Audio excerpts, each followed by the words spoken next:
Okay, lights, camera, action. Hopefully it's going to work. We can clip out the thing. Are you starting now? Okay. Put your phone on mute, Donnie.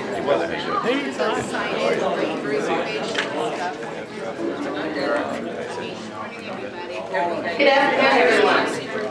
Hello. Good afternoon. So glad you guys are here today. I hope everyone got a agenda.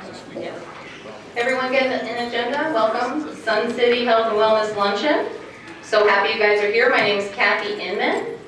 I am the Executive Director of Mom Force Arizona.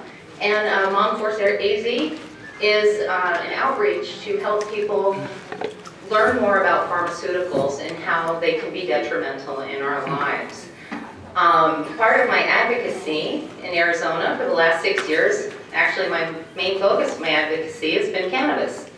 For those of you who don't know what cannabis is, and I should say, can you hear me in the back? Oh, yeah. Is there any feedback? Is there anything going on? A little squeak going on. A little bit, is it okay? We're good? Okay, excellent. Cannabis is the good word for marijuana. Marijuana is a slang term, and we'll get into that later. I got into this because I really believe, as a woman with a respect for life, as a mother who wants to keep children safe and alive, and as an Arizonan with not only a respect for life, but who believes in life, liberty, and less government intrusion in our lives, I really had to stand up and take a stand for this subject, because I knew that I could save lives with the truth. I was raised to trust my doctor. I was raised to obey the law. And again, I was also raised to tell the truth, and that's what I'm going to do here today. So I'd like to take a moment to thank our collective maker for bringing us together here in the house of worship. I'm very touched and honored to be able to deliver this message to you here. I want to thank the venue, All Saints of the Desert Episcopal Church, for having us here today. We were turned away at a local recreation center because they felt this was too controversial. My feeling is we can save lives with the truth, and these people knew that, and they led us here. So I thank our venue very much, and I'd like to, if they're listening anywhere, please everyone, let's give them a big hand for having us.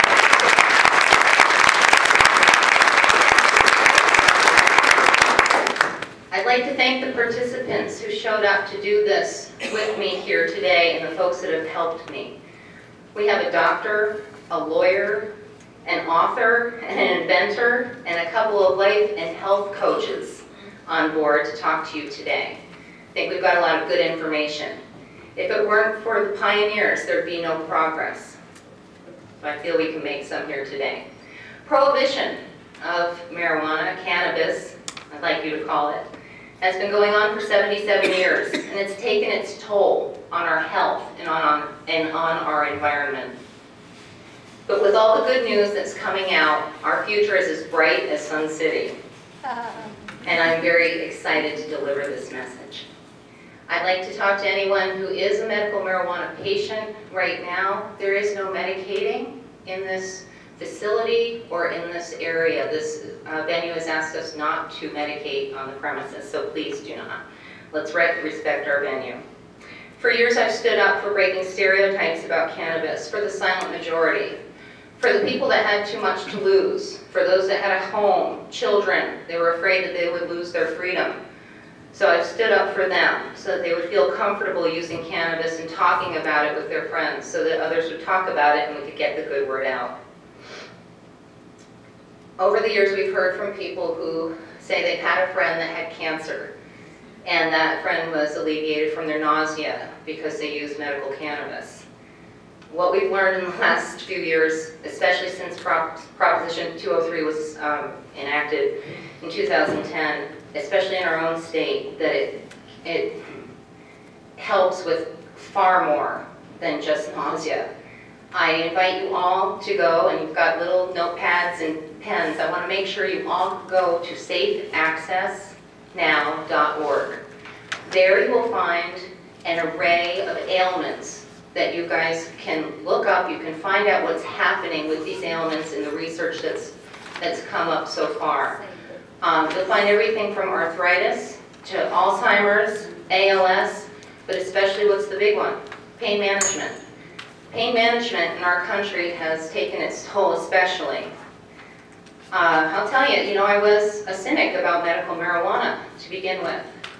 When they told me in 2008, 2009 they were doing medical marijuana in California, I thought, what is this? Are they trying to just make it legal? And that's why they're saying it's medical? Well, okay. Well, when Prop 203 came, I said, yeah, I'll get on board. I'll get on board anything that'll save lives and get this message to the people, and if the people feel comfortable calling it medicine, why, I'll get behind that. And that's fine, because I know that there's too much binge drinking, there's too much pharmaceutical use in our high schools, in our colleges, and just among our population to begin with. I know the toll it's taken, and I've seen the statistics. I know we lose a life every 20 seconds due to pharmaceutical overdose. What I've seen and what I've heard in the last few years since Proposition 203 passed are my friends and neighbors coming to me and saying that they've gotten off their pharmaceutical drugs, maybe not altogether, but they certainly cut back when they're using this natural alternative medicine. Over and over again, these folks tell me that they feel better, they feel less like a zombie, they're getting off their couches, and the folks that are parents, why, they tell me, I'm paying attention to my children. And what does that do? That makes them aware of that pharmaceutical hurting their body, and then they turn around and they look at their child and they say, I've been giving, and here's the statistic, you guys, 1 in 5 children in our country is on some kind of daily maintenance medication drug. I find that criminal. I feel that there's nothing wrong, there's not something wrong with 1 in 5 children, there's something wrong with a system that would allow this to happen. We're obviously over-medicated. When people pay attention to their children, they reported taking them off the ADHD meds. What I've also found out is that ADHD meds contain the same components as methamphetamine. And that's true. And anyone can look that up. And I invite you all, if you're not on the computer, please get on the computer. Find access to the internet. The internet is a world of community and knowledge that you must have access to because there's too much good in there to ignore. Parents pay attention to their kids, they take them off of this. I learned also that the opioids that are in your painkillers are the same that are in heroin. That's absolutely been confirmed, it's absolutely true. So when you have pharmaceutical awareness and you get folks away from the pain medications, you get kids away from the ADHD medications, we cut our addiction rate to heroin and methamphetamine. When we do that, and we also combine that with legally regulating cannabis, taking it off the streets and putting it in the hands of American and Arizonan businessmen, we all know what Colorado's, the money that they're making over there. OxyContin is legal, and I also believe that this medical cannabis should be legal. Now, we can break the cycle of addiction, and I brought this to Sheriff Joe. I visited with Sheriff Joe Arpaio on 2 occasions. First time was in February, and there's a picture of he and I over there, and it's signed, "Thank you for your advice on cannabis." The gentleman had me at his office for 3 hours. I was there for 3 hours because he was intrigued. He is a man who was sworn in by Harry Anslinger, who we'll get to in a minute. Yeah, I thought you might like that one. Pharmaceutical awareness. Less pharma with a PH and more farm with an F. I had the experience of working in a dispensary, and I have a very touching story. A gentleman came in, I worked there for about 90 days. It was a little out of my way, so I don't work there anymore, but it was a wonderful experience. I found that we were really, truly helping people with this medicine. A gentleman came in, I want to say he was in his 80s, and he was coming in to purchase some medical cannabis for his wife, who was in hospice. And he was obviously upset, and he said he hadn't touched the stuff since the 70s. And I talked to him for a little while, and you know, that's, I think, a very important part of a dispensary agent's job in Arizona, which I also will be getting into later.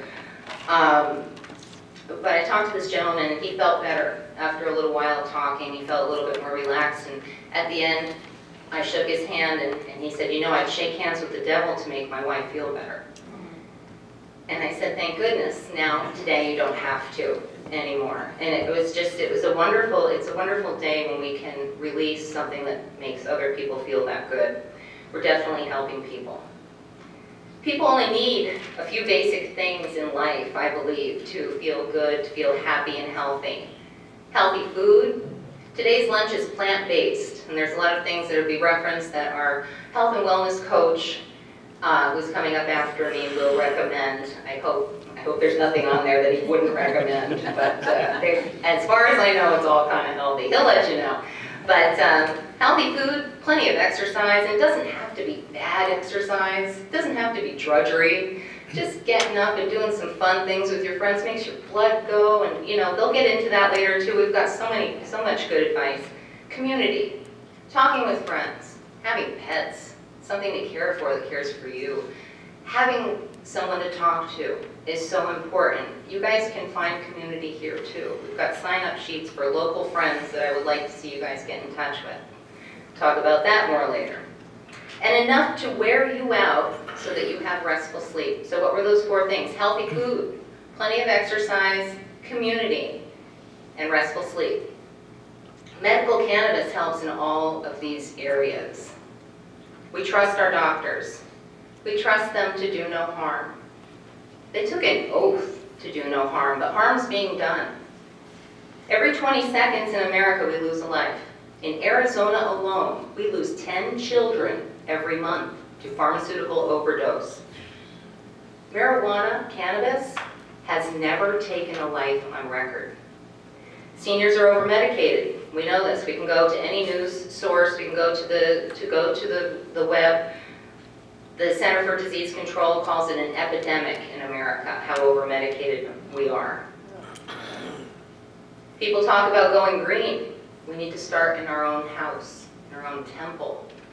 This is our body. We need to take the toxins out and go natural. And when we do, we feel better. Sure, there's reason and cause for some pharmaceuticals, absolutely, absolutely. But when you can take them down from, 10 prescriptions to 2, that's a plus for you. It's a plus for your body. Talking about going green, cannabis cousin called hemp. Some of you guys may have heard about this. That brings us back to the very cause of prohibition, which really got my goat when I found out a few years ago about it. Evidently, if some of you don't know, it was going to be $1 billion crop, this hemp. And in the back, when you guys first came in, there's a Scientific America, or is it popular? Yeah, I believe it's Scientific America. I'm sorry, I didn't take my notes here. But it's certainly a great article that you guys need to check out while you're here about how we were going to put thousands of Americans to work in the hemp industry. There was a new thing called the decorticator that was going to process it. Well, the unfortunate part was that back in the day, as many of you know, they were trying to sell you some nylons. Nylons for your girl. Everybody had to have some nylons. Well, why? They were made of oil and chemicals. Oil and chemical-based plastics and nylons are what the folks who were in charge wanted you to buy back in the day, back in the 30s. Those folks were Rockefeller and DuPont. You guys they probably ring a bell. They had friends, a banker named Mellon, who had a nephew named Anslinger. Harry Anslinger was the head of the DEA that you don't now know today, the Federal Narcotics Bureau back then. And he helped sign in the Marijuana Tax Act of 1937, which taxed hemp at a rate that was far too unaffordable for the common man. And so oil and chemicals contributed to the main industry, and we now have the toxic environment we have today. So it's time that we can turn back the clock, we can get some good information, and we can know these truths so that we can go forward.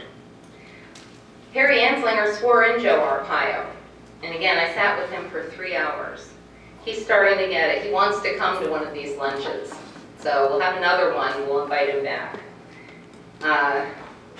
When Harry Anslinger left, they gave us, in 1970, the Controlled Substance Act, which made cannabis a Schedule I narcotic, which meant it had 0 medicinal value, and it was highly addictive. Well, OxyContin is a Schedule II, and it's legal, We all know what OxyContin is done in oxycodone. Again, takes a life every 20 seconds in America. Highly addictive, we all know this, and it's legal. Legal regulated medicine should be coming to Arizona with your help in 2016. Yes, the same people that brought us Proposition 203 are coming back. Those who are against cannabis will say, oh, all they wanted was to legalize this. Well, when oxycodone is legal, and aspirin is legal, and this natural medicine has never taken a life on record, and my good mother will not touch it until it becomes legal, I will fight forward until it becomes a legally regulated substance in Arizona. This is all a hard pill to swallow when you're raised to do the right thing. I'm an otherwise law-abiding citizen, and it took a lot to stand up for cannabis. But cannabis is the safest medicine on the planet. And if I can improve, extend, and save lives with this truth, then I am here to do so. And that is my mission. And we're going to learn a lot more here today. Thank you. I'm Kathy Inman, and I thank you all for coming out.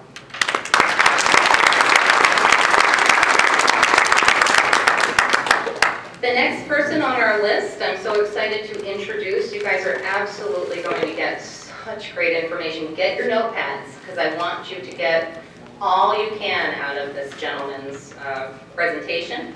He's Reverend Mike Singer. He's a health and wellness coach, and he's going to introduce simple strategies for a higher state of health. Welcome, Mike.